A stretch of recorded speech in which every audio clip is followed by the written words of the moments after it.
Assalamualaikum warahmatullahi wabarakatuh. Di sini saya akan menjelaskan mengenai budaya dan emosi untuk memenuhi tugas mata kuliah konseling lintas budaya. Baik, langsung saja ke materi. Yang pertama adalah pengertian dari budaya. Menurut Kamus Besar Bahasa Indonesia, budaya adalah akal budi, adat istiadat, sesuatu mengenai kebudayaan yang berkembang, sesuatu yang sudah menjadi kebiasaan, dan sukar untuk diubah. Menurut Ki Hajar Dewantara, budaya berasal dari bahasa Sanskerta, budaya, yang merupakan bentuk jamak dari budi, yang berarti budi atau akal. Hal-hal yang berkaitan dengan budi atau akal. Kemudian, pengertian dari emosi. Emosi dapat diartikan sebagai reaksi penilaian, baik positif atau negatif, yang kompleks dari sistem saraf seseorang terhadap rangsangan dari luar ataupun dari dalam dirinya sendiri. Kemudian, emosi-emosi dasar yang dimiliki manusia. Yang pertama ada kebahagiaan.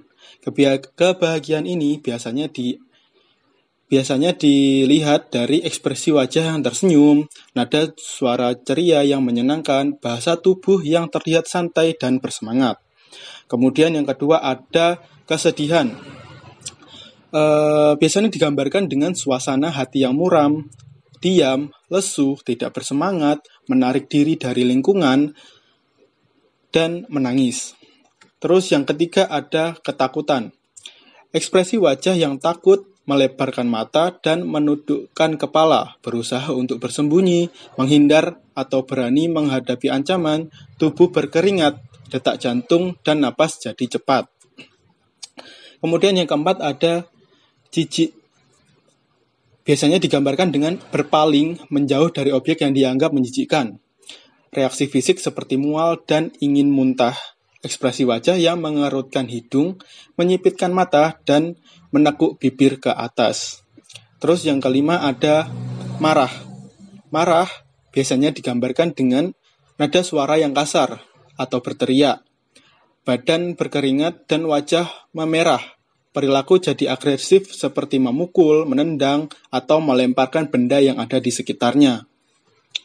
Terus yang terakhir ada kaget atau terkejut.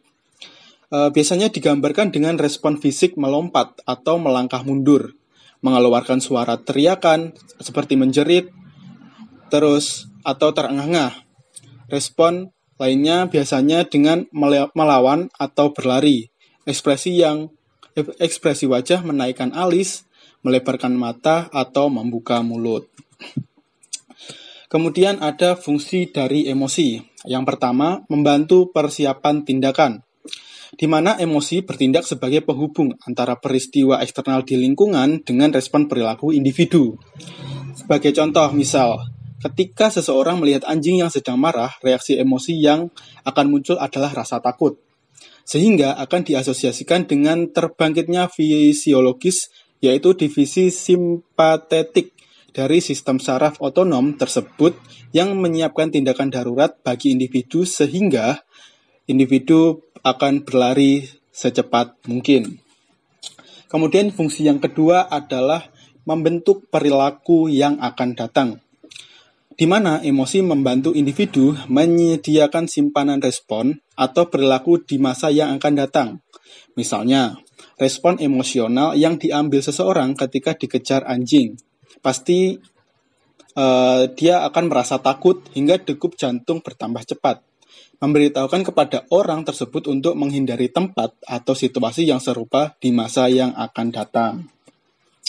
Kemudian fungsi yang ketiga, yaitu membantu individu untuk mengatur interaksi sosial, di mana emosi yang akan diekspresikan menjadi sinyal membantu individu dalam berinteraksi, khususnya bagaimana individu tersebut berperilaku. Misalnya, ketika kita bertemu dengan seorang teman yang dia itu berekspresi sedih, tampak sedih.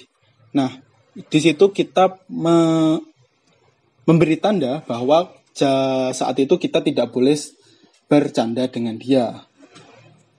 Kemudian pengaruh budaya terhadap emosi. Yang pertama, perbedaan dan persamaan budaya dalam ekspresi emosi. Setiap budaya memiliki perbedaan mengenai kategorisasi emosi karena tidak semua budaya memiliki pemahaman yang sama mengenai konsep emosi. Maka, konsep emosi merupakan sesuatu yang khas untuk budaya-budaya tertentu. Yang pasti setiap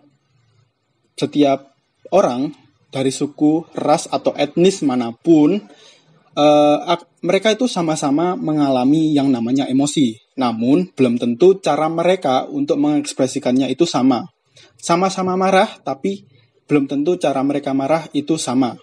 Misal, ada seseorang yang marah dengan cara membanting benda di sekitarnya. Namun, ada juga marah yang marah dengan cara diam. Kemudian yang kedua adalah perbedaan dan persamaan budaya dalam kontrol emosi.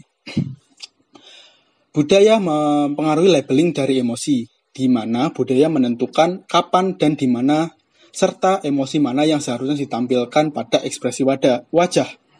Budaya juga mempengaruhi persepsi dan interpretasi emosi.